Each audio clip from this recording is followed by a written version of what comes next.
Hello students, welcome to Vision WBCS. Vision WBCS এ তোমাদের সকলকে স্বাগত এবং চ্যানেলে নতুন থাকলে চ্যানেলটিকে সাবস্ক্রাইব করে নাও। ডাব্লিউবিসিএস এর সেরা প্রস্তুতি ইউটিউব প্ল্যাটফর্মে ভিসান ডাব্লিউবিসিএস দিয়ে থাকে। তো আজকে খুবই গুরুত্বপূর্ণ একটা বিষয় শুরু করতে চলেছি, যেটা হচ্ছে আমাদের রাজ্য অর্থাৎ ওয়েস্ট বেঙ্গল সম্পর্কে আমরা ডিটেলসে জানার চেষ্টা করব।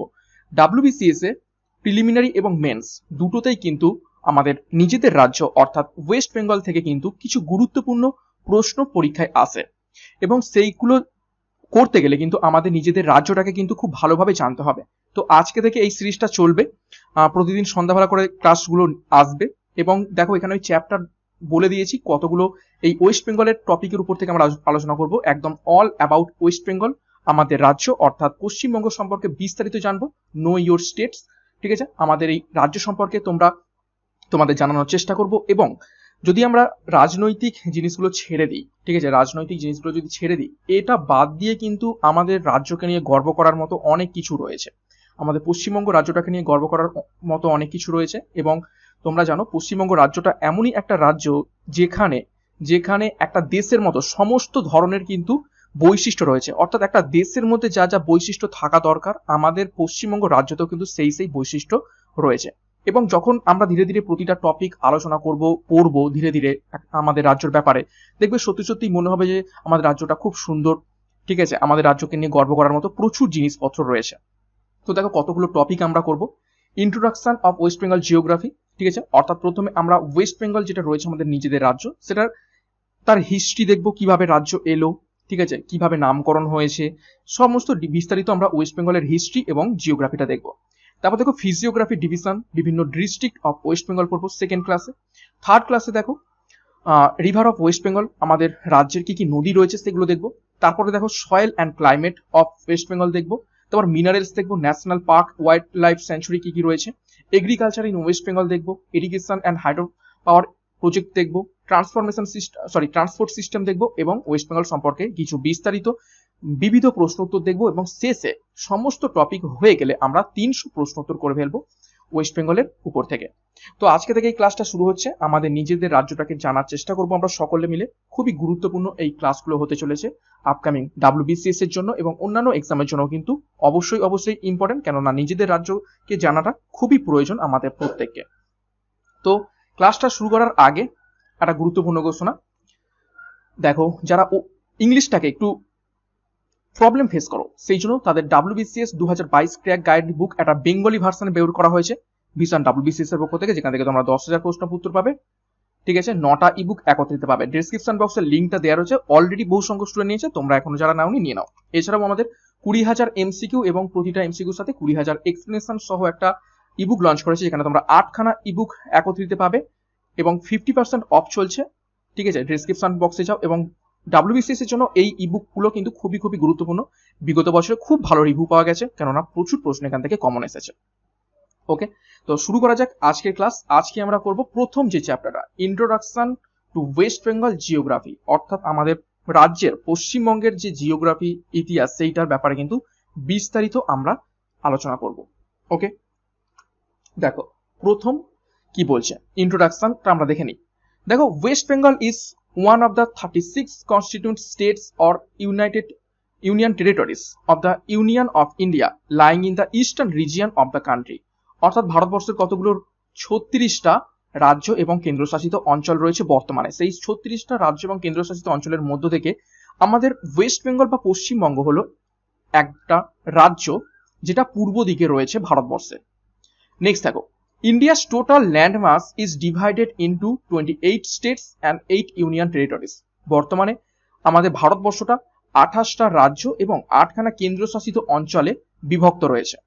আনটিল 6 আগস্ট 2019, অর্থাৎ 6 আগস্ট 2019 পর্যন্ত আমাদের ভারতবর্ষে ছিল অফিসিয়ালি 29 স্টেটস, অর্থাৎ 29টা রাজ্য ছিল। কিন্তু এই তারিখের পর থেকে জম্মু কাশ্মীর যেটা ছিল রাজ্য, সেটাকে ভেঙে দেওয়া হয়, সেটাকে ভেঙে দুটো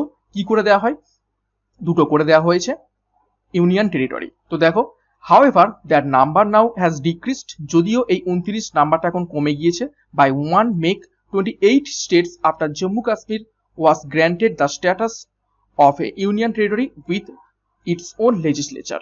ওকে, অর্থাৎ জম্মু কাশ্মীরটাকে একটা ইউনিয়ন টেরিটরি অর্থাৎ কেন্দ্রশাসিত অঞ্চলে পরিণত করা হয়েছে, যে কারণে 29টা রাজ্য থেকে এখন বর্তমানে 28টা রাজ্য হয়ে গেছে। কবে? 2019 6 আগস্টে। নেক্সট দেখো, it is the fourth ranked state, percentage share of 7.79 to the total population of India, and also the 7th most populous of the sub-national entity of the world, with over 91 million inhabitants, covering a total area of 88,752 square kilometer। কি বলছে? যে আমাদের এই রাজ্য পশ্চিমবঙ্গ ভারতবর্ষে 7.79% হচ্ছে নিয়ে চতুর্থ স্থানে রয়েছে। কিসের দিক থেকে? টোটাল পপুলেশনের দিক থেকে। ওকে, অর্থাৎ ভারতবর্ষে যত পপুলেশন রয়েছে টোটাল পপুলেশনের 7.79% শেয়ার করে চতুর্থ স্থানে রয়েছে ভারতবর্ষ, পশ্চিমবঙ্গ, এবং গোটা পৃথিবীর মধ্যে সাব ন্যাশনাল এন্টিটি হিসাবে, অর্থাৎ কোনো একটা দেশের একটা অন্য একটা অংশ, ছোট এক অংশ পপুলেশনের দিক থেকে সেটা কত নম্বর স্থানে রয়েছে? 7th পজিশনে রয়েছে পশ্চিমবঙ্গ সাব ন্যাশনাল এন্টিটি হিসাবে। কতজন বসবাস করে এখানে? 91 মিলিয়ন, অর্থাৎ 9.1 crore, অর্থাৎ 9.1 কোটি। এবং এটা কিন্তু 2011 সালের ডাটা অনুযায়ী বর্তমানে আরো কিন্তু বেড়েছে। এবং পশ্চিমবঙ্গের কত এরিয়া? 88,752 square kilometre. নেক্সট দেখো কি বলছে। West Bengal is the one of the most thickly populated state with a population density of 1028 per square kilometer। খুবই খুবই গুরুত্বপূর্ণ, এখান থেকে পরীক্ষায় প্রশ্ন আসে যে পশ্চিমবঙ্গ হলো একটা মোস্ট থিকলি পপুলেটেড অর্থাৎ খুব ঘন জনবসতিপূর্ণ একটা রাজ্য, যেখানে প্রচুর হচ্ছে প্রতি স্কোয়ার কিলোমিটার প্রচুর জন বসবাস করে, এবং এখানে পপুলেশনটা ডেনসিটি দেখো খুবই বেশি, 1028 জন পার স্কোয়ার কিলোমিটারে বসবাস করে। এবং এখান থেকেই প্রশ্নটা আসে যে পশ্চিমবঙ্গে পপুলেশন ডেনসিটি পার স্কোয়ার কিলোমিটারে কত? সেটা হচ্ছে 1028। নেক্সট দেখো, the striking point is that it sustains 7.55% of its population, rank 12 in the area but 4th in the population share। অর্থাৎ কি বলছে? গোটা ভারতবর্ষের মধ্যে 7.55, কখনো কখনো এটা আমরা দেখতে পাই যে 7.79। ওকে, তো যাই হোক 7.79 বা 7.75 যাই হোক না কেন, এটা 7%-এর ওপরেই কিন্তু রয়েছে। তো এরিয়ার দিক থেকে ভারতবর্ষে এরিয়ার দিক থেকে পশ্চিমবঙ্গ 12তম স্থানে রয়েছে। ঠিক আছে, আগে 13তম স্থানে ছিল, এখন 12তম স্থান রয়েছে। কেন রয়েছে? জম্মু কাশ্মীরটাকে কিন্তু ডিভাইড করে দেওয়া হয়েছে, লাদাখটাকে আলাদা করে দেওয়া হয়েছে, সেই জন্য পশ্চিমবঙ্গ এক র্যাঙ্ক এগিয়ে এসছে, 12 নম্বর স্থানে চলে এসছে, এবং পপুলেশনের দিক থেকে 4th স্থানে রয়েছে। নেক্সট দেখো, a major agriculture producer, West Bengal is the 6th largest contributor to the India's net domestic product. এবং ভারতবর্ষের নেট ডোমেস্টিক প্রোডাক্ট, ঠিক আছে, এনডিপি যেটাকে আমরা বলে থাকি, সেই নেট ডোমেস্টিক প্রোডাক্টে পশ্চিমবঙ্গ হলো এগ্রিকালচার প্রডিউসার অর্থাৎ কৃষিজ একটা রাজ্য বলতে পারি, যেটা 6ষ্ঠ স্থানে রয়েছে এই নেট ডোমেস্টিক প্রোডাক্টে কন্ট্রিবিউশনের দিক থেকে। নেক্সট দেখো, it is bordered by the 5 national boundaries, অর্থাৎ পশ্চিমবঙ্গের 5টা ভারতীয় রাজ্যের সাথে তার সীমানা শেয়ার করে রেখেছে। কি কি? Odisha, Jharkhand and Bihar on the West, অর্থাৎ পশ্চিম দিকে ওড়িশা, ঝাড়খণ্ড, বিহারের সাথে। তারপর দেখো সিকিম অন দ্য নর্থ, উত্তরে রয়েছে সিকিমের সাথে, and Assam on the east, এবং আসামের সাথে সীমানা শেয়ার করে রেখেছে পূর্ব দিকে। তারপর দেখো, ইট হ্যাজ ইন্টারন্যাশনাল বর্ডার্স, এটার আন্তর্জাতিক বর্ডারও রয়েছে, অর্থাৎ পশ্চিমবঙ্গ আন্তর্জাতিক বর্ডারও কিন্তু শেয়ার করে রয়েছে with the neighbouring countries Bhutan and Nepal on the north, অর্থাৎ উত্তরে ভুটান এবং নেপালের সাথে বাউন্ডারি শেয়ার করে রেখেছে, এবং বাংলাদেশ অন দ্য ইস্ট, এবং পূর্ব দিকে বাংলাদেশের সাথে। ঠিক আছে, এত পর্যন্ত আমরা একটু ফিজিওগ্রাফি দেখলাম আমাদের পশ্চিমবঙ্গের ডিটেলসে। এবার আমরা দেখব হিস্ট্রি অফ ওয়েস্ট বেঙ্গল, পশ্চিমবঙ্গের ইতিহাসটা আমরা একটু জানার চেষ্টা করব। দেখো, Bengal finds a place even in pre historic time, অর্থাৎ বাংলাতে এমন কিছু স্থান পাওয়া যায় যেগুলো কিন্তু প্রি হিস্টোরিক অর্থাৎ একদম প্রাক ঐতিহাসিক সময়ের কিন্তু সেগুলো স্থান, অর্থাৎ বাংলা কিন্তু প্রাক ঐতিহাসিক স্থান থেকেই কিন্তু এখানে জনবসতি ছিল। দেখো, stone age tools have been excavated in the state dating back 20,000 years, অর্থাৎ 20,000 বছরেরও পুরানো যে স্টোন এজের যে সমস্ত টুলগুলো সেগুলো কিন্তু ওয়েস্ট বেঙ্গল থেকেও পাওয়া গিয়েছে। নেক্সট দেখো, remains of civilization in the greater Bengal region dated back 4000 years. এবং এখানে আমাদের পশ্চিমবঙ্গে যে সভ্যতা গড়ে উঠেছে সেই সভ্যতাটা কিন্তু গড়ে উঠেছে 4000 বছর পূর্বে, সেই রকমটা কিন্তু আমরা নিদর্শন পেয়ে থাকি। অর্থাৎ এখন থেকে 4000 বছর আগে আমাদের পশ্চিমবঙ্গতে সভ্যতা গড়ে উঠেছিল, এটা কিন্তু আমরা নিদর্শন পাই। নেক্সট দেখো, দ্য নাম Bengal or Banga is the unknown origin. অর্থাৎ এই যে আমাদের পশ্চিমবঙ্গের নামটা বঙ্গ বা বেঙ্গল কেন এসেছে সেটা কিন্তু অজানা রয়ে আছে এখনো পর্যন্ত। অলদো যদিও in some early Sanskrit literature, অর্থাৎ কিছু প্রাচীন যে সংস্কৃত সাহিত্য রয়েছে, লাইক দেখো আইত্রেয়া আরণ্যকা, অর্থাৎ সংস্কৃতের একটা সাহিত্য রয়েছে আইত্রেয়া আরণ্যকা, সেখানে তার name Vanga finds a place as a caste and a geographical identity. আমাদের এই যে পশ্চিমবঙ্গ যে স্থানে রয়েছে এই স্থানটাকে মেনশন করে এই আইত্রিকা আরণ্যকাতে ভঙ্গ নামটা পাওয়া গিয়েছে, যেখানে একটা জাতি বা একটা জিওগ্রাফিক্যাল আইডেন্টিটি কিন্তু দিয়ে থাকে আমাদের রাজ্যের। The Arthashastra of Kautilya 2 and 11, অর্থাৎ 2 নম্বর এবং 11 নম্বর চ্যাপ্টারে অর্থশাস্ত্রতে রয়েছে কৌটিল্য যেটা লেখা, এগুলো আমরা ইতিহাসে পড়ে থাকি, সেইখানেও কিন্তু এই ভঙ্গ নামটা আমরা পেয়ে থাকি।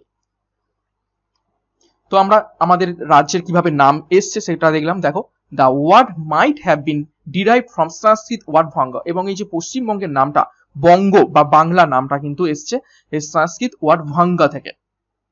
নেক্সট দেখো, at the time of Alexander's invasion, Alexander ভারতবর্ষ যখন আক্রমণ করছে কত সালে, 327 বিসিতে আক্রমণ করছে ভারতবর্ষে, এবং যুদ্ধ হচ্ছে 326 বিসিতে রাজা পুরুষ সাথে। তো সেই সময় এ পাওয়ারফুল কিংডম কল্ড গঙ্গারি দাই রুলড ওভার বেঙ্গল, এবং সেই সময় বাংলাতে গঙ্গারি দাই নামক একটি রাজবংশ এই পশ্চিমবঙ্গে রাজত্ব করত। নেক্সট দেখো, শশাঙ্ক। শশাঙ্কের নাম আমরা প্রত্যেকে জানি, বাংলার প্রথম সার্বভৌম রাজা ছিলেন তিনি। তো দেখো, the first recorded independent king of Bengal regaining around the early 7th century, said to have played an important role in northeastern India.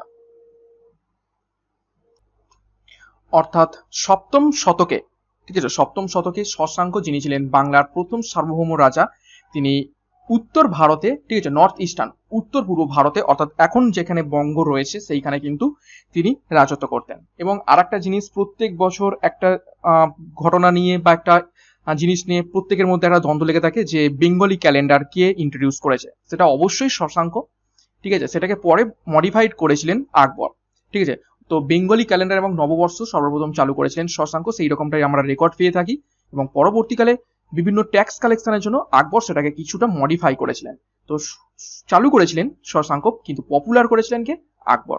Okay, next দেখো, হি ওয়াজ সাকসিডেড বাই গোপালা, অর্থাৎ শশাঙ্কের পরে বঙ্গ রাজত্ব করেছিলেন গোপাল, ঠিক আছে, সেই আমরা জানি পাল বংশ এসেছিল, মৎসানায় চলেছিল শশাঙ্কের মৃত্যুর পর অনেক বছর, ঠিক আছে, সেই মৎসানায়ের পরে গোপাল নিজের রাজত্বটাকে তৈরি করে এবং founded the Pala dynasty which ruled for 400 years, এবং এই পাল ডাইনেস্টি যেটা কিন্তু প্রায় 400 বছর রাজত্ব করেছিল।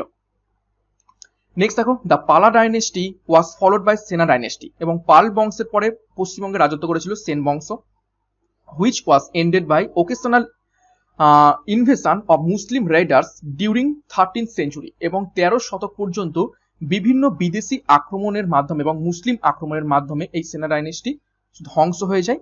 এবং পরবর্তীকালে with the final settlement of Mughals in the 16th century, এবং 6ষ্ঠ শতক পর্যন্ত মুঘলরা এখানে রাজত্ব কায়েম করে। আফটার মুঘলদের পরে the history of modern Bengal begins with advent of the English traders, এবং যারা ইংরেজ যারা ছিল, ঠিক আছে, মানে ইংলিশ যারা ট্রেডার ছিল, বিদেশি যারা ছিল, তারা এসে বঙ্গটাকে রাজত্ব করতে শুরু করে। প্রথমে এসেছিল পর্তুগিজ, তারপরে ব্রিটিশরা এলো, তারপরে ড্যানিশ, বিভিন্ন যারা এসেছিল তারা কিন্তু শেষ পর্যন্ত এখানে রাজত্ব করেছিল। তো সব সময় আমরা দেখে থাকি যে ভারতবর্ষের মধ্যে পশ্চিমবঙ্গ সব সময় একটা স্পেশাল জায়গা হয়ে উঠেছিল বিদেশিদের কাছে এখানে রাজত্ব করার জন্য। এবং এখানে সমস্ত বললাম না, শুরুতেই বলেছিলাম যে যে কোনো একটা দেশের যা যা বৈশিষ্ট্য থাকা দরকার সেম বৈশিষ্ট্য রয়েছে আমাদের পশ্চিমবঙ্গে। যখন পড়বো দেখবো উপরে পাহাড় রয়েছে, ঠিক আছে, আমাদের মালভূমি রয়েছে, নিচে সুন্দরবন রয়েছে, ন্যাশনাল পার্ক রয়েছে, সমস্ত কিছু একটা দেশের মধ্যে যা যা থাকা দরকার এখানে সমস্ত কিছু রয়েছে। তা সত্ত্বেও পলিটিক্যাল যে সমস্ত জিনিসপত্র রয়েছে সেই জন্য রাজ্যটা পিছিয়ে রয়েছে। তো এগুলো যদি বাদ দিয়ে দিই, আমাদের কিন্তু রাজ্যকে নিয়ে গর্ব করার মতো অনেক কিছু রয়েছে, সেগুলো আমরা এক এক করে প্রতিটা চ্যাপ্টারে পড়বো। দেখো, the battle of Palashi in 1757 এবং পলাশির যুদ্ধের পর 1757 সালে change the course of history, এবং ইতিহাসে আমাদের বঙ্গের ইতিহাসটা কিন্তু একদম পাল্টে গিয়েছিল। when the English gained a strong foothold in Bengal and India as a whole, এবং এই 1757 পলাশির যুদ্ধের পর শুধু বাংলা কেন গোটা ভারতবর্ষের মধ্যে ব্রিটিশরা আধিপত্য কায়েম করেছিল। এবং আমরা জানি বঙ্গের যে কলকাতা জায়গাটা, ঠিক আছে, এটা কিন্তু ব্রিটিশদের একদম ঘাঁটি ছিল বলতে গেলে, রাজধানী ছিল তৎকালীন ভারতবর্ষে। তো বঙ্গটা কিন্তু একদম শুরু থেকেই একটা কেন্দ্রভূমি ছিল ভারতবর্ষের মধ্যে। নেক্সট দেখো, Bengal presidency was established by 1765, এবং 1765 সালে বেঙ্গল প্রেসিডেন্সি প্রতিষ্ঠিত হয়, ইভেনচুয়ালি ইনক্লুডিং ব্রিটিশ টেরিটরিজ, এবং এখানে কিন্তু ব্রিটিশ যে কেন্দ্রগুলো সেগুলো কিন্তু কেন্দ্রশাসিত অঞ্চলগুলো কিন্তু এখানে তৈরি হয়েছিল। নেক্সট দেখো, Calcutta named the capital of India in 1772, খুবই গুরুত্বপূর্ণ তথ্য। 1772 সালে ভারতবর্ষের রাজধানী কলকাতাকে ঘোষণা করা হয়েছিল, তো এটা কিন্তু গুরুত্বপূর্ণ তথ্য। নেক্সট দেখো, এবং আরেকটা জিনিস, পশ্চিমবঙ্গের সমস্ত আমরা দেখি যে এখানে সাহিত্য, ঠিক আছে, সাহিত্য সব থেকে সমৃদ্ধ, এখানে যে বুদ্ধিমত্তা রয়েছে, ঠিক আছে, সেটাও কিন্তু সমৃদ্ধ, এবং যত রকমের আন্দোলন আমরা ভারতবর্ষে দেখে থাকি, ঠিক আছে, মানে ঐতিহাসিক যে আন্দোলনগুলো আমরা দেখেছিলাম স্বাধীনতা আন্দোলনের সময়, সেগুলো সমস্ত কিছুই কিন্তু আমাদের এই বেঙ্গল থেকে উঠে এসেছিল। সর্বশুরুতেই একদম 1857 যে মহাবিদ্রোহ, সেটাও দেখেছিলাম বেঙ্গল থেকে শুরু হয়েছিল। তো এখানেই সেটা দেখা রয়েছে। দেখো, দ্য ফেল্ড ইন্ডিয়ান রিভিলিয়ন 1857, অর্থাৎ ব্যর্থ হয়ে যাওয়া 1857 যে মহাবিদ্রোহ, resulted in transfer of authority to the British crown administered by the viceroy of India. অর্থাৎ 1857 যে মহাবিদ্রোহ হয়েছিল শেষ পর্যন্ত যেটা ব্যর্থ হয়েছিল, কিন্তু সেই ব্যর্থ হওয়া মহাবিদ্রোহটাও কিন্তু এই বেঙ্গল থেকে শুরু হয়েছিল। আমরা জানি মঙ্গল পান্ডে এই ব্যারাকপুরে, পশ্চিমবঙ্গের এখন যেখানে পুলিশ একাডেমি রয়েছে, সেইখানে ব্যারাকপুরে প্রথম এই আন্দোলনটা শুরু করেছিল। ওকে, নেক্সট দেখো, in 1905 it was partition to achieve some political returns but people's growing movement under the auspicious of the Congress led to the reunion in 1911। অর্থাৎ কি বলছে, ব্রিটিশরা কিন্তু বুঝে গিয়েছিল যে প্রত্যেকটা আন্দোলন কিন্তু এই বেঙ্গল থেকে উঠে আসছে, এবং বেঙ্গলের মানুষ কিন্তু একদম স্বাধীন চেতা একটা মানুষ, এদের বুদ্ধি রয়েছে, এদের সাহিত্য রয়েছে, এদের কালচার রয়েছে, এদের যদি না ডিভাইড করা যায় তাহলে কিন্তু ভারতবর্ষে এই ধরনের আরো আন্দোলন তৈরি হয়ে হবে বেঙ্গল থেকে। তো বেঙ্গলটাকে আগে ভাগ করে দাও, এদের মধ্যে দাঙ্গা লাগিয়ে দাও, হিন্দু মুসলিম করে বিভিন্ন রকমের দাঙ্গা লাগিয়ে দাও, এদের একদম পার্টিশন করে দাও।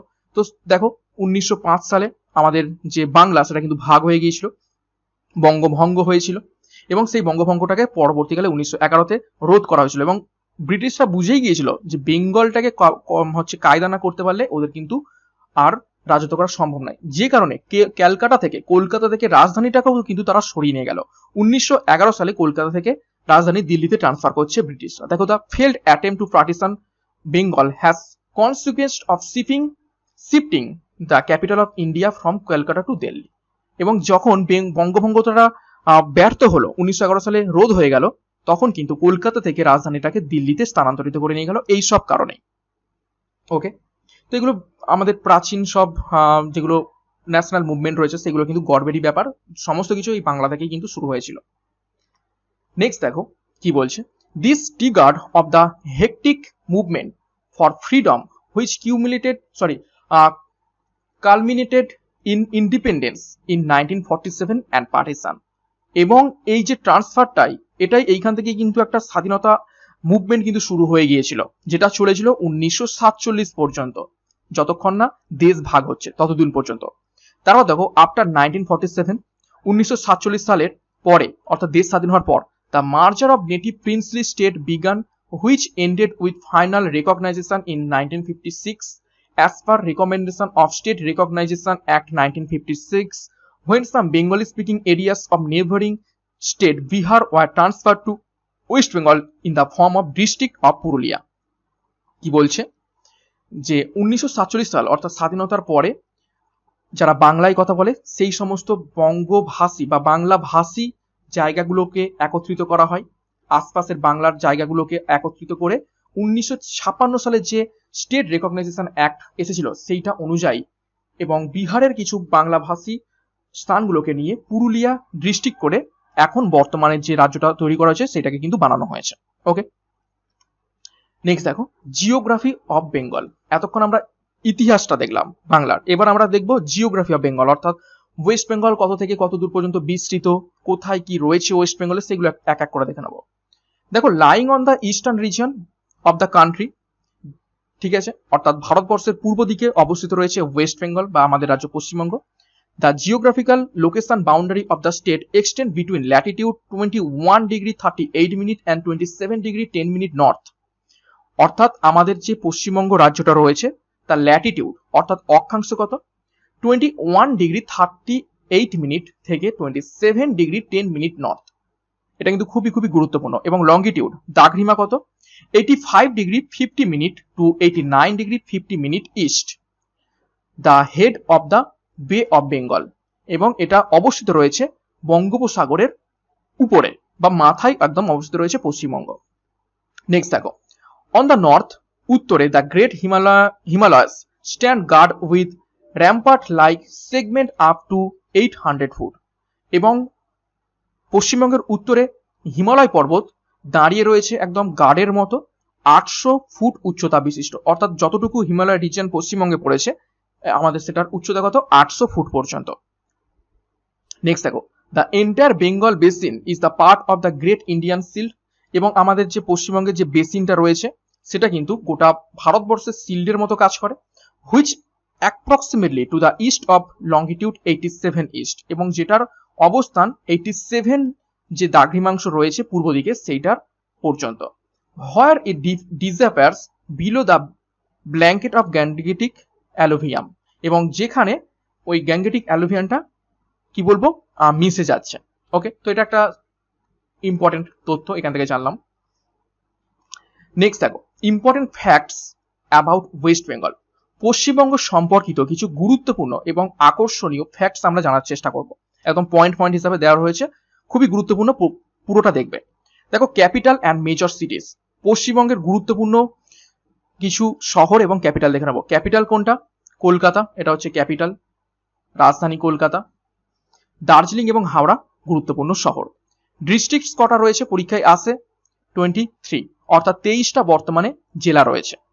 ফর্মড অন, পশ্চিমবঙ্গ জেলাটা কবে তৈরি হয়েছে পরীক্ষায় আসে, দেখো 26 জানুয়ারি 1950, অর্থাৎ যেই দিন আমাদের কনস্টিটিউশন অ্যাক্টেড হচ্ছে, অর্থাৎ প্রজাতন্ত্র দিবসের দিনই আমাদের রাজ্যটাও প্রতিষ্ঠিত হচ্ছে 26 জানুয়ারি 1950। কোঅর্ডিনেটস দেখো এক্ষুনি আমরা দেখলাম কোঅর্ডিনেটস কি 22.9868 ডিগ্রি নর্থ থেকে 27.8550 ডিগ্রি ইস্ট, এটা হচ্ছে কোঅর্ডিনেটস। ল্যাঙ্গুয়েজ এখানে কি কি দেখা যায়, বেঙ্গলি, হিন্দি, এখন ইংলিশের চলাচলও এসেছে।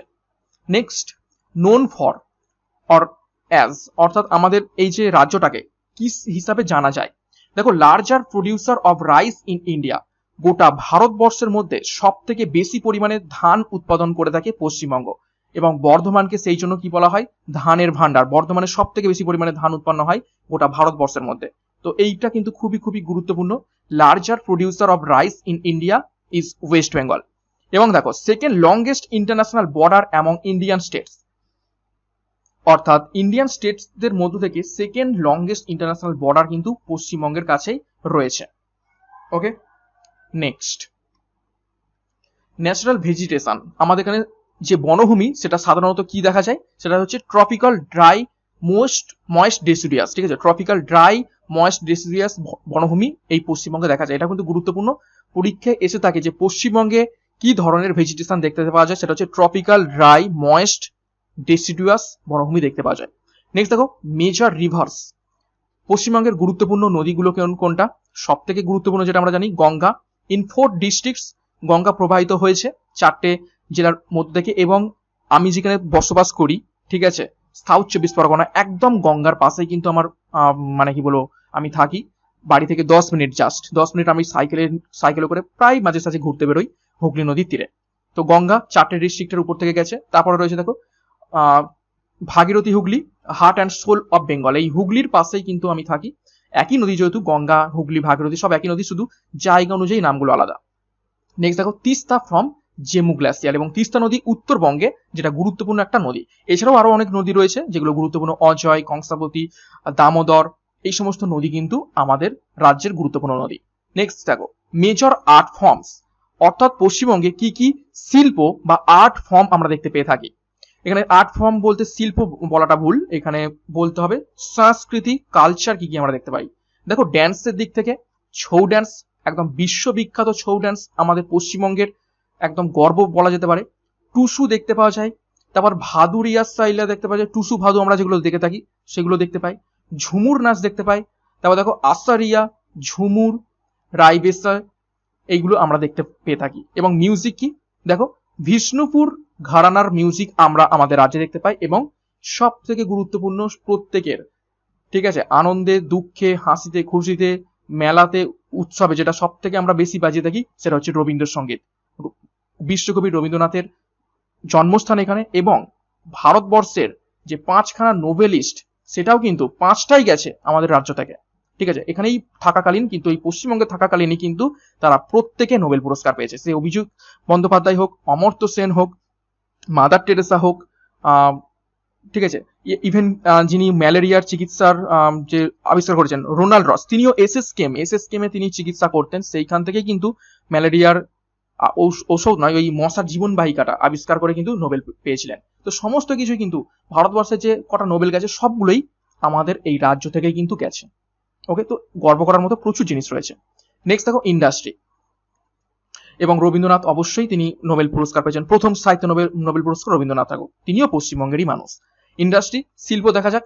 বর্তমানে শিল্পের ব্যাপারে আর বলার লাভ নেই, খুবই খারাপ অবস্থা, কিন্তু যেগুলো এখনো পর্যন্ত দেখা যায়, শিপস খিদিরপুরে আমরা দেখতে পাই, ডকইয়ার্ড, গার্ডেন রিচে। অটোমোবাইলস দেখতে পাই, কেমিক্যাল অ্যান্ড ফার্টিলাইজার খুবই ভালো, এখানে কেমিক্যাল এবং ফার্টিলাইজারের আমরা কোম্পানি দেখতে পাওয়া যায়। ফলতা এখানে রয়েছে, ফার্স্ট স্পেশাল ইকোনমিক জোন বলতে পাওয়া যায় পশ্চিমবঙ্গ রাজ্যের, এবং ফলতার কাছেই আমার বাড়ি। ওয়াগান, ইলেকট্রনিক, পেপার, জুটের সব থেকে ভালো বেস ছিল পশ্চিমবঙ্গে একটা সময়, এবং কটন টেক্সটাইল, এই সমস্ত শিল্প আমরা পশ্চিমবঙ্গে দেখতে পেয়ে থাকি। এবং কেমিক্যাল অ্যান্ড ফার্টিলাইজার আর কোথায় দেখতে পেয়ে থাকি, হলদিয়া সব থেকে গুরুত্বপূর্ণ অঞ্চল, ঠিক আছে। নেক্সট মিনারেল অ্যান্ড ওর্স, পশ্চিমবঙ্গে কি কি মিনারেল এবং ওর্স আমরা দেখতে পেয়ে থাকি। দেখো কোল, এই যে টপিকগুলো আমরা পড়ছি, মিনারেল, ওর্স, এগ্রিকালচার, এগুলো কিন্তু আবার ডিটেলসে আমরা পড়বো পরবর্তী একটা চ্যাপ্টার। আমি কিন্তু শুরুতেই তোমাদের সূচিপত্রটা দেখিয়ে দিয়েছিলাম। নেক্সট দেখো coal, fire clay, china clay, limestone, copper, iron, wolfram, manganese এবং ডোলোমাইট, এই সমস্ত মিনারেলস আমরা দেখতে পাই। কোল কোথায় দেখতে পাই, রানীগঞ্জ বিখ্যাত কোল মাইন, ঠিক আছে। নেক্সট দেখো এগ্রিকালচার, কি কি এগ্রিকালচার বা কৃষি আমরা এখানে দেখতে পাই। ওয়েস্ট বেঙ্গলে রাইস ফার্স্ট পজিশনে দখল করে রয়েছে ভারতবর্ষের মধ্যে থেকে, ওয়েস্ট বেঙ্গল রাইস উৎপাদনে। Wheat, potato, sugarcane, oil seeds, jute, mangoes, jackfruit, bananas, orange, ঠিক আছে। তারপর দেখো অ্যাপেলস, পাইনঅ্যাপেলস, টিতে বিশ্ববিখ্যাত দার্জিলিং টি, গিঞ্জার এবং কার্দামন, এই সমস্ত জিনিসপত্র আমরা কৃষি এখানে দেখতে পাওয়া যায় আমাদের ওয়েস্ট বেঙ্গলে। নেক্সট জিওগ্রাফিক্যাল ইন্ডিকেশনস, অর্থাৎ যে সমস্ত জিআই ট্যাগ থাকে না বিভিন্ন রাজ্যের, তো আমাদের রাজ্যের কি কি বর্তমানে জিআই ট্যাগ রয়েছে। দেখো দার্জিলিং টি, ভারতবর্ষের সর্বপ্রথম কোনো জিনিস যদি জিআই ট্যাগ পেয়ে থাকে সেটা হচ্ছে এই দার্জিলিং টি। দার্জিলিং টি ভারতবর্ষের প্রথম উপাদান যেটা জিআই ট্যাগ পেয়েছিল, সেটাও কিন্তু পশ্চিমবঙ্গ থেকে বিলং করে। নেক্সট দেখো নাক্সি কাঁথা, যেটাকে আমরা বলে থাকি নকশি কাঁথা, ঠিক আছে, অর্থাৎ পশ্চিমবঙ্গে যে কাঁথা দেখতে পাই, বিভিন্ন কাঁথার উপর নকশা করা হয়, এটা শুধুমাত্র পশ্চিমবঙ্গেই পাওয়া যায়, তো এটা নকশি কাঁথা। তারপর দেখো শান্তিনিকেতন লেদার গুডস, লক্ষ্মণ ভোগ ম্যাঙ্গো, অর্থাৎ লক্ষণ ভোগ আম, হিমসাগর আম, ফজলি আম, যেগুলো মালদা, মুর্শিদাবাদে প্রচুর পরিমাণে পাওয়া যায়, এগুলো সব জিওগ্রাফিক্যাল ইন্ডিকেশন পেয়েছে। শান্তিপুরের শাড়ি, বালুচুরি শাড়ি, ধনেখালি শাড়ি, জয়নগরের মোয়া, বিশ্ববিখ্যাত একদম বলা যায়, ভারতবর্ষ বিখ্যাত জয়নগরের মোয়া, আমাদের এই ট্রেন লাইনেই বাড়ি, ঠিক আছে, এখানে জয়নগরের মোয়া আমরা খাই, প্রচুর দাম, এক একটা পিসের দামেই হয়তো 20-25 টাকা করে এরকম আমরা খেয়েছি। ঠিক আছে, বর্ধমানের সীতাভোগ, বর্ধমানে আমি ঘুরতে গেলে সীতাভোগ খাই, ল্যাংচা খাই, এবং বর্ধমান মিহিদানা বর্তমানে এইটাও কিন্তু জিওগ্রাফিক্যাল ইন্ডিকেশন পেয়েছে। তো খুব সুন্দর সুন্দর ইন্ডিকেশন পেয়েছে, আজকের ক্লাসের মাধ্যমে অনেক কিছু জানবো। নেক্সট দেখো স্টেট অ্যানিমেল, আমাদের পশ্চিমবঙ্গের রাজ্য প্রাণী কি? যেমন দেশের প্রাণী হচ্ছে কি national animal tiger, royal Bengal tiger, specifically বলতে গেলে রয়্যাল বেঙ্গল টাইগার, সেটাও আমাদের পশ্চিমবঙ্গে সুন্দরবনেই বসবাস করে রয়্যাল বেঙ্গল টাইগার। এবং স্টেট অ্যানিমেল হচ্ছে ফিশিং ক্যাট, প্রত্যেকের বাড়িতে দেখতে পাই, মাছ খেয়ে ফেলায়। নেক্সট স্টেট বার্ড, সেটা হচ্ছে হোয়াইট ব্রেস্টেড কিংফিশার, অর্থাৎ বুকের কাছে কি রয়েছে, সাদা রঙের পালক রয়েছে, এইরকম মাছরাঙা হচ্ছে আমাদের রাজ্য পাখি। রাজ্য গাছ কি দেখো, ছাতিয়ান, যেটাকে আমরা বলে থাকি ছাতিম গাছ। ছাতিম গাছ তোমরা দেখেছো কিনা জানি না, দুর্গাপুজোর সময় বিশেষ করে আশ্বিন মাসে প্রচুর সুন্দর একদম গন্ধ বেরোয় ফুল থেকে। ঠিক আছে, আমি তো একদম গন্ধে মাতোয়ারা হয়ে যাই, এখানে আমাদের ফোটে। ছাতিম গাছ হচ্ছে আমাদের রাজ্যের গাছ। স্টেট ফ্লাওয়ার সেটা হচ্ছে শেফালি, বা যেটাকে আমরা বলে থাকি শিউলি ফুল, সেইটা। নেক্সট ওয়ার্ল্ড হেরিটেজ সাইট, আমাদের রাজ্যে কিন্তু একটা বিশ্ববিখ্যাত ঐতিহ্যবাহী জায়গা রয়েছে, সেটা হচ্ছে সুন্দরবন। নেক্সট দেখো Ramsar site, east Calcutta wetland, এবং রামসার সাইট হিসাবে এখন কিন্তু সুন্দরবনও ইনক্লুড হয়েছে, সুন্দরবন। ঠিক আছে, 2019 সালে এটা ইনক্লুডেড হয়েছে। নেক্সট দেখো বার্ড স্যাংচুয়ারিজ, বার্ড স্যাংচুয়ারিজ কোথায় কোথায় রয়েছে দেখো, চিন্তামণিকার বার্ড স্যাংচুয়ারি, তারপর দেখো থাসরানা বার্ড স্যাংচুয়ারি, এবং রায়গঞ্জ বার্ড স্যাংচুয়ারি বা ওয়াইল্ড লাইফ স্যাংচুয়ারি। নেক্সট দেখো ন্যাশনাল পার্ক কি কি রয়েছে আমাদের পশ্চিমবঙ্গে। পশ্চিমবঙ্গে অনেকগুলো ন্যাশনাল পার্ক রয়েছে, Gorumara national park, Buxa national park, Neora valley national park, Singalila national park, Jaldapara national park, এবং সব থেকে গুরুত্বপূর্ণ সুন্দরবন ন্যাশনাল পার্ক। এবং বায়োস্ফিয়ার রিজার্ভও রয়েছে সুন্দরবন। সুন্দরবন 3টে তকমায় কিন্তু পেয়ে গেছে, national park, biosphere reserve, Ramsar site, ঠিক আছে, আর একটা কি যেন দেখলাম ওয়াইল্ড লাইফ স্যাংচুয়ারি। ঠিক আছে, সমস্ত কিছুই তকমা কিন্তু সুন্দরবন পেয়ে গিয়েছে। ওকে, নেক্সট দেখো ওয়াইল্ড লাইফ স্যাংচুয়ারিজ কি বলছে, কতগুলো ওয়াইল্ড লাইফ স্যাংচুয়ারিজ দেখবো। দেখো বল্লভপুর, তারপর দেখো বেথুধারাই, বিভূতিভূষণ, বক্সা, চাপড়ামারি, চিন্তামণি, তারপর দেখো চিন্তামণিকর বার্ড স্যাংচুয়ারি, তারপর দেখো হলিডে আইল্যান্ড, তারপর দেখো ঝড়ের পাখি ঝড়ের পখিরি সালামানদের। নেক্সট দেখো লোথিয়ান আইল্যান্ড, তারপর দেখো Mahananda wild life sanctuary. Next আরো কিছু রয়েছে দেখো রায়গঞ্জ, তারপর দেখো রামনাবাগান, সজনেখালি, তারপর দেখো সেঞ্চল, এবং শেষে রয়েছে West Sundarban wild life sanctuary. তো এতগুলো ওয়াইল্ড লাইফ স্যাংচুয়ারি আমাদের পশ্চিমবঙ্গে অবস্থিত রয়েছে। নেক্সট দেখো টাইগার রিজার্ভ, টাইগার রিজার্ভ দুখানা রয়েছে, সুন্দরবন এবং বক্সা, এই দুটো টাইগার রিজার্ভ রয়েছে আমাদের পশ্চিমবঙ্গে। নেক্সট দেখো এলিফ্যান্ট রিজার্ভ রয়েছে কি কি, ময়ূর ঝর্ণা, পরীক্ষা আছে পশ্চিমবঙ্গের এলিফ্যান্ট রিজার্ভ কোনটা, সেটা হচ্ছে ময়ূর ঝর্ণা। নেক্সট ইস্টার্ন ডুয়ার্স, সেটা হচ্ছে হাতির বাসস্থান। নেক্সট দেখো মেরিন প্রোটেক্টেড এরিয়াস, সেগুলো কি কি, সুন্দরবন, ওয়েস্ট সুন্দরবন, তারপর দেখো হলিডে আইল্যান্ড, সজনেখালি, এবং লোথিয়ান আইল্যান্ড, এতগুলো রয়েছে মেরিন প্রোটেক্টেড এরিয়া। নেক্সট দেখো West Bengal figure at glance as per state census 2021, অর্থাৎ ওয়েস্ট বেঙ্গলের কিছু ফিগার আমরা দেখে নেব 2011 সালের যে সেন্সাস হয়েছিল সেই অনুযায়ী। দেখো এরিয়া হচ্ছে ওয়েস্ট বেঙ্গলের 88.725 স্কোয়ার কিলোমিটার। ঠিক আছে, এটা পয়েন্ট নয়, এটা কমা হবে। ঠিক আছে, 88,725 বর্গ কিলোমিটার। পপুলেশন রয়েছে দেখো 9.1 করোড় বলতে গেলে। ঠিক আছে, স্পেসিফিক্যালি দেখো 9,13,47,736। নেক্সট দেখো সেক্স রেশিও ফিমেল পার 1000 মেল 947, গুরুত্বপূর্ণ। র্যাঙ্ক ইন পপুলেশন 4th, গুরুত্বপূর্ণ, পপুলেশন র্যাঙ্ক রয়েছে 4th, গুরুত্বপূর্ণ। লিটারেসি রেট পরীক্ষায় আসে 77.08%। টোটাল মেম্বার্স ডিভিশন, অর্থাৎ টোটাল নাম্বারস অফ ডিভিশন, অর্থাৎ পশ্চিমবঙ্গতে কতগুলো ডিভিশন রয়েছে, 5খানা ডিভিশন রয়েছে, 5টা ডিভিশন একটু পরে আমরা দেখবো, ওই জন্য স্টার মার্ক করা। টোটাল নাম্বার অফ ডিস্ট্রিক্টস 23, 23টা ডিস্ট্রিক্ট রয়েছে। নেক্সট দেখো total number of sub division, কতগুলো সাব ডিভিশন রয়েছে।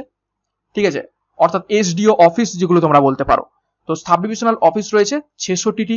Total number of blocks BDO office কতগুলো রয়েছে, 341টি। Total number of panchayat samiti সেটা হচ্ছে 341টি। Total number of gram panchayat কতগুলো রয়েছে? 3354 রয়েছে। টোটাল নাম্বার অফ মিউনিসিপ্যালিটিস কতগুলো রয়েছে? গুরুত্বপূর্ণ এটা, মিউনিসিপ্যালিটিস সেটা হচ্ছে 119টা। টোটাল নাম্বার অফ ভিলেজেস কতগুলো গ্রাম রয়েছে? 40,945টা গ্রাম রয়েছে।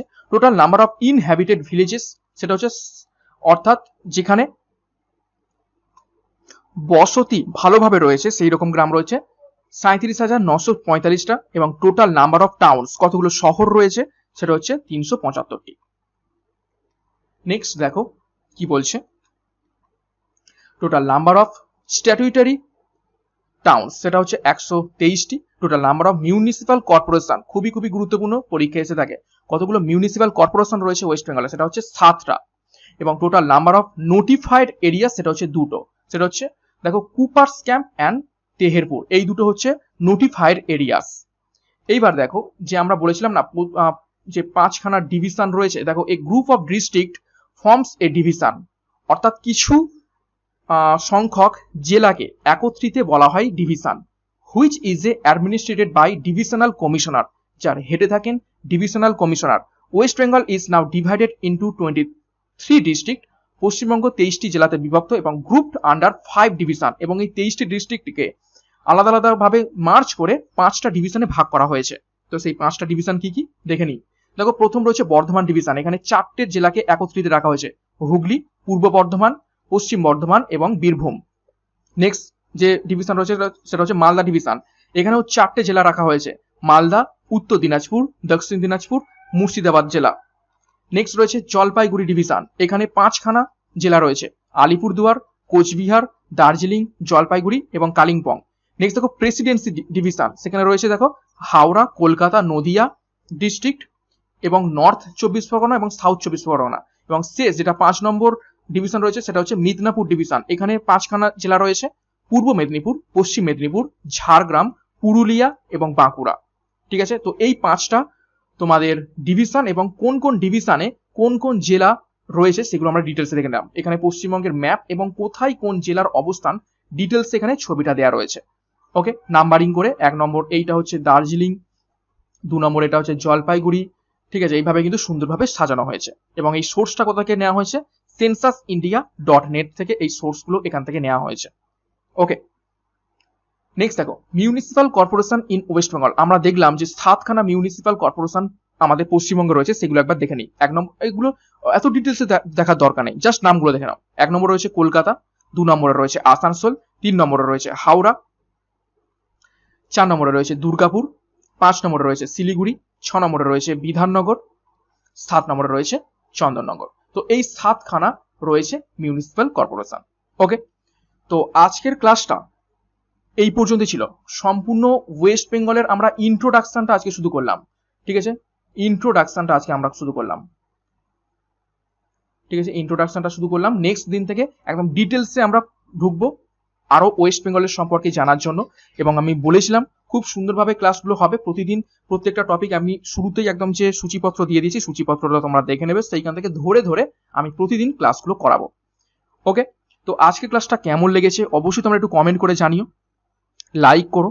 এবং ক্লাসটা শেষ করার আগে গুরুত্বপূর্ণ ঘোষণা, তোমাদের বাংলাতে ইবুক লঞ্চ করা হয়েছে, যারা ইংরেজিতে প্রবলেম ফেস করো তাদের জন্য 10,000 প্রশ্ন উত্তর রয়েছে, 9খানা ইবুক একত্রিত পাবে, 7টা বিষয়ভিত্তিক, একটা কারেন্ট অ্যাফেয়ার্স এবং একটা স্ট্র্যাটেজিকে। তো টোটাল 9টা ইবুক পাবে পিডিএফ ভার্সনে, WBCS এর প্যাটার্ন এবং সিলেবাস অনুযায়ী বানানো হয়েছে, 10,000 প্রশ্ন উত্তর পাবে এবং সম্পূর্ণ নিজের ভাষায় প্রিপারেশন করার মজাই আলাদা।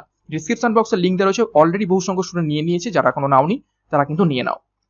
এছাড়াও 20,000 MCQ এবং 20,000 এক্সপ্লেনেশন সহ বেস্ট আমাদের ভিশন WBCS একটা ইবুক রয়েছে, যেখান থেকে প্রচুর প্রশ্ন কিন্তু বিগত বছরে কমন এসেছিল।